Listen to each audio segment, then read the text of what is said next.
The furry fandom is often seen as a place of creativity and escape, a community where people express themselves through costumes, art, and storytelling. But hidden in the shadows of this colorful world are stories that are far darker. From violent crimes to chilling scandals, these cases prove that not everything covered in fur is friendly. Today, we are uncovering the most disturbing crimes ever connected to the furry community. Before we begin, subscribe to this channel as we are trying to hit 100 subscribers. My name is Augustus, I share morbid stories on here, and let's begin. The Fullerton homicide. On September 24th, police responded to a home in Fullerton, California. Two terrified children ages 6 and 9 were waiting on the porch in fear. Inside, officers discovered the bodies of their parents, Jennifer Goodwill Yost, 39, and Christopher Yost, 34, as well as their family friend Arthur Billy Boucher, who was 28. Jennifer's 17-year-old daughter, Caitlin, was missing. 3 days later, police arrested two men, Joshua Acosta and Frank Felix, both ages 21 and 25, both friends of Caitlin and involved in the furry fandom. Caitlin herself was later found safe. The story exploded in the media when it was revealed that both the Yost family and the suspects were connected to the Southern California's furry community. However, police found no evidence that the murders were connected by the fandom. Still, the furry community feared that the public would twist the tragedy. Many furries were reminded of the 2014 Midwest FurFest chlorine attack, where news anchors openly laughed while reporting on the fandom. We will talk about this later in the video. Patch of Fur, a furry blogger, described the Fullerton case as the worst thing that ever happened with ties to this community, disproportionately big for a niche group. Friends of the victim mourned deeply and cancelled local furry events to show respect. Others worried the media would again stereotype them as fetishists or deviants. Online forums filled with comments fearing the case might damage the fandom's reputation. One Reddit user even joked, "Great, now CSI might do something with furries again." GoFundMe campaigns were launched to support the surviving children. Acosta and Felix were held without bail. Midwest FurFest chlorine attack. In December 2014, a dangerous chlorine gas attack forced thousands of attendees to evacuate a hotel during Midwest FurFest, a major furry convention near Chicago. 19 people were hospitalized after chlorine powder was intentionally left in a 9th floor stairwell. Police treated the incident as a deliberate criminal act. Despite the attack, attendees stayed calm. Many waited in their full costumes as they were evacuated into a nearby convention center, which was ironically hosting a dog grooming event, leading to surreal scenes of costumed foxes and wolves walking past real dogs. Midwest FurFest organizers asked guests to remain patient and promised the event would continue safely. By morning, activities resumed. Dances, panels, art shows, and group workouts featuring foxes, dragons, and wolves doing physical warm-ups. Furries described the convention as a place of acceptance and creativity, not the bizarre caricature often shown by the media. One attendee emphasized, "Nobody uses real fur." To this day, the attack remains unsolved. The Furry Zoosadist leaks. In 2018, a journalist received a disturbing tip that led to one of the darkest scandals the furry community has ever surfaced: the Furry Zoosadist leaks. The leak exposed a private Telegram group where members shared extreme acts of animal abuse. The revelation horrified the fandom, a community known for loving animals and fictional creatures. Furries around the world united to investigate the perpetrators themselves. This group would later be known as Furvengers. The name's kinda cool, not gonna lie. A new documentary series, The Furry Detectives Unmasking a Monster, explores this case in details. Investigators like Naokami and Vancoufur describe how they tracked down abusers, identified suspects, and handed information to police.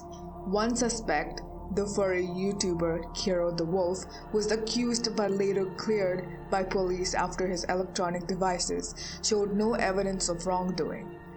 His case split the community and raised questions about false accusation, vigilantism, and digital witch hunts. But other suspects were arrested, including a well-known Australian zoologist and a US truck driver involved in the abuse network.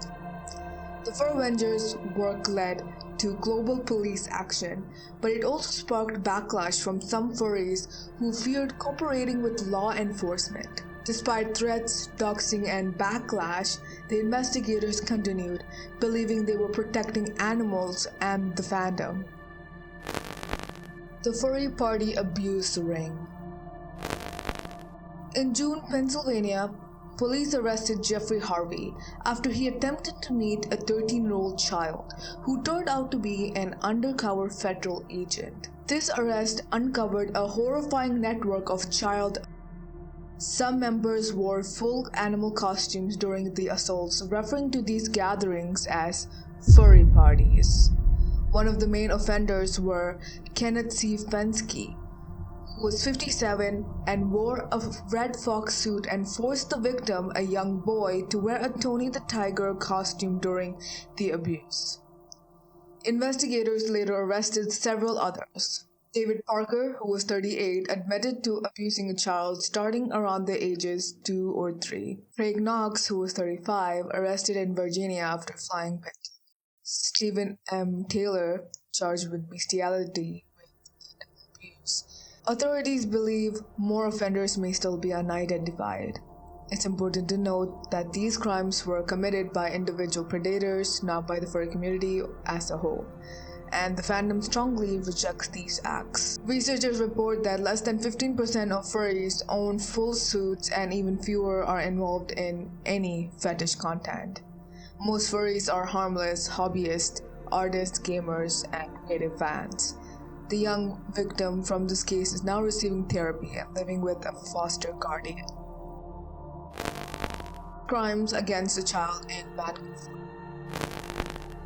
On March 3, 2022, staff at Vancoufur, a furry convention held in Surrey, were approached by a 14-year-old attendee who reported that an adult man had acted inappropriately toward her while she was in his hotel room. Her report led to a police investigation and several charges being filed against a 38-year-old man named Adam Wolacott. The charges involved unlawful contact and communication with someone who was under the legal age.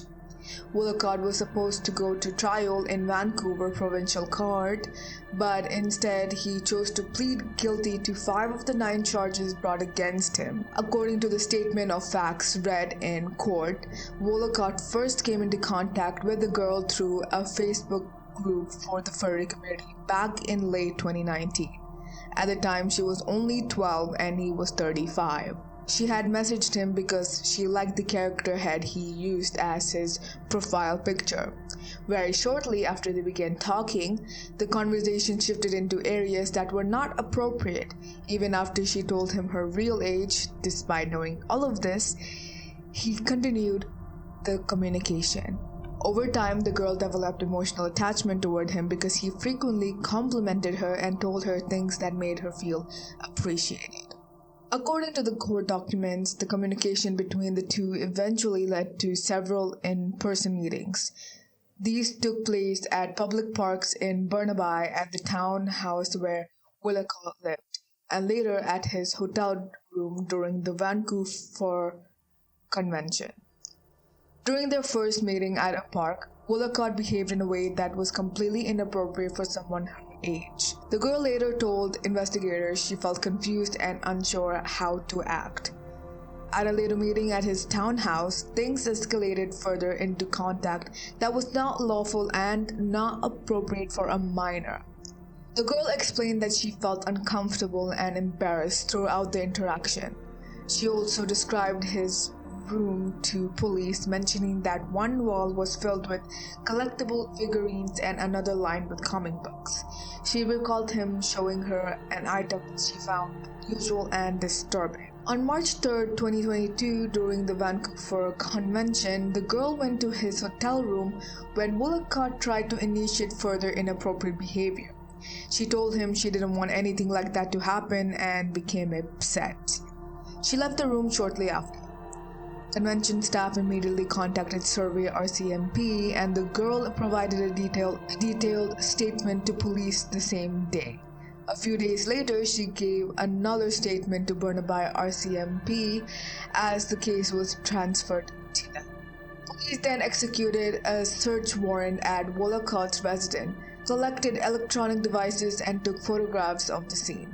Investigators also retrieved CCTV footage from the hotel showing the two together during the convention. On the girl's tablet, officers discovered hundreds of messages between her and Woolacott, supporting the timeline she provided. Woolacott's lawyer, Alan Golden, tried to have some of the evidence removed from the case. He argued that the search of Woolacott's home shouldn't count because, in his view, police did not have enough solid information to justify getting a search warrant in the first place.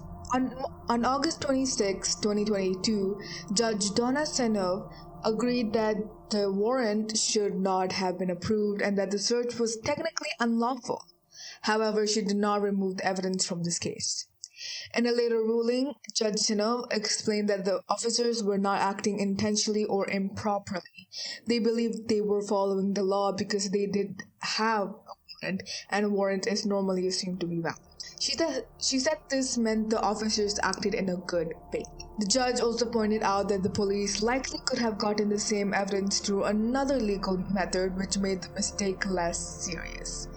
She added that the public has a strong interest in seeing cases like this fully examined in court. According to the judge, leaving out the evidence would actually harm trust in the justice system. Because of that, she ruled the evidence would stay in. Judge Senov then ordered a pre-sentencing report which will include a psychological evaluation, a risk assessment, and an opinion related to autism spectrum disorder as requested by Woolacott's lawyer.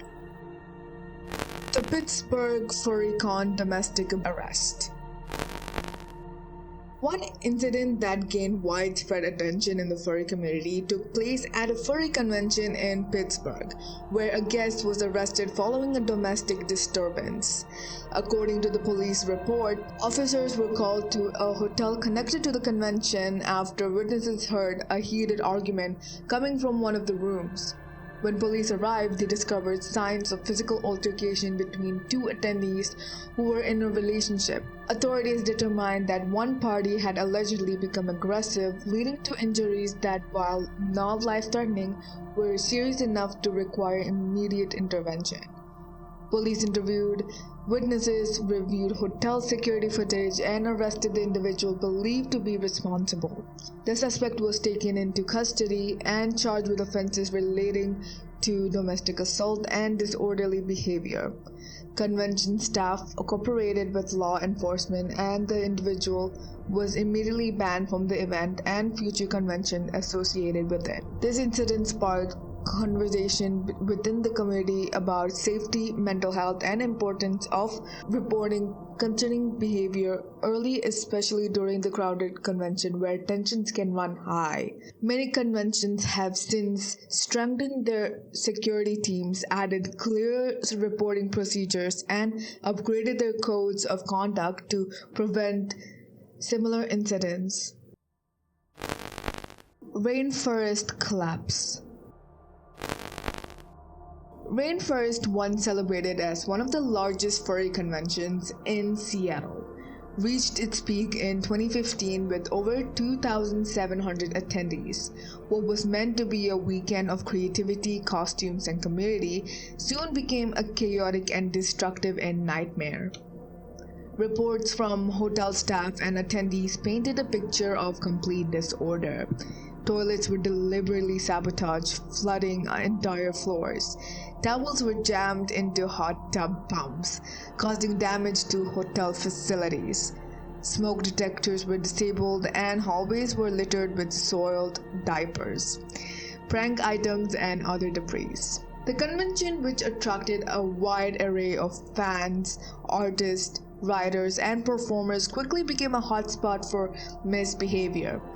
Public intoxication and suspected drug use were rampant. Multiple attendees reported disrupted hotel operations, leaving staff unable to maintain control. Emergency services were called at least twice to attend to medical issues during the event, highlighting the scale of the chaos. The fallout extended beyond property damage. Attendees reported an atmosphere of lawlessness where the usual rules of social conduct seemed absent. Hotel management estimated that Rainfurrest caused more damage in 2015 than any other event held at the venue that year, making it impossible to find a host for the following year. This ultimately led to the permanent cancellation of Rainfurrest, marking a dramatic end to a convention that has once been a cornerstone of the furry community in the Pacific Northwest. Analysts and journalists later described the collapse as a cautionary tale. It illustrated how a lack of enforcement combined with unchecked attendee behavior can transform even the most creative and well-intentioned events into disaster.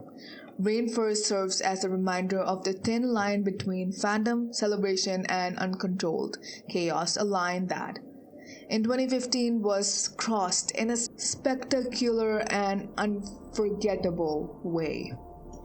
These cases are disturbing, not because they define the furry community, but because they show how any group, no matter how innocent or misunderstood, can be exploited by dangerous individuals. If you found this video informative and want more true crime deep dives, hit the subscribe button. We're on the road to 100 subscribers. This is Augustus, stay safe, and I'll see you in the next video.